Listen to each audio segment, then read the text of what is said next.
ഞാനൊക്കെ പഠിക്കുന്ന ആ സമയത്തൊക്കെ എൻ്റെയൊക്കെ കുട്ടികൾ ഒത്തിരി കുട്ടികൾ ലൈക്ക് പ്രോപ്പർ ഒരു കരിയറൊക്കെ ചൂസ് ചെയ്തിരുന്നു. ഞാനൊക്കെ അന്നും എനിക്കത് പറ്റുമായിരുന്നു. എന്തുകൊണ്ട് ഞാൻ അങ്ങനെ ചെയ്തില്ല എന്ന് ചോദിച്ചാൽ എനിക്കും അറിയത്തില്ല. അന്നൊക്കെ ഞങ്ങളുടെയൊക്കെ കൂട്ടത്തിൽ ഉള്ള കുട്ടികളുടെ എൻ്റെ ഫ്രണ്ട്സ് ഗ്യാങ്ങിലൊക്കെ നമുക്കൊക്കെ അന്ന് we were like fancying like just college life, enjoy school, enjoy college life. And നമ്മളൊക്കെ വെച്ചാൽ നമ്മൾ ഏതെങ്കിലും വലിയ ഇന്ന് ടോട്ടലി അങ്ങനെ അല്ല ചിന്ത, പക്ഷെ അന്നത്തെ ഞങ്ങളുടെ ചിന്ത അങ്ങനെ ആയിരുന്നു. നമ്മൾ ഏതെങ്കിലും വലിയ പുറത്തൊക്കെ വർക്ക് ചെയ്യുന്ന ഏതെങ്കിലും ഒരു പണക്കാരനെ കല്യാണം കഴിക്കും, ദെൻ വിൽ ഗോ അബ്രോഡ്.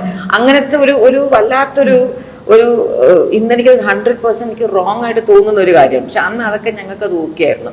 എൻ്റെയൊക്കെ ഫ്രണ്ട്സ് ഗ്യാങ്ങിൽ നോക്കിയാൽ തന്നെ എൻ്റെ ക്ലോസ് ഫ്രണ്ട്സ് ഗ്യാങ്ങിൽ നമ്മൾ അത്യാവശ്യം പഠിക്കുന്ന കുറേ പിള്ളേരായിരുന്നു ഞങ്ങളൊരു ഗ്യാങ്. പക്ഷെ ഞങ്ങൾ എല്ലാവരും ഇംഗ്ലീഷ് ലിറ്ററേച്ചറൊക്കെ എടുത്തു കളഞ്ഞു.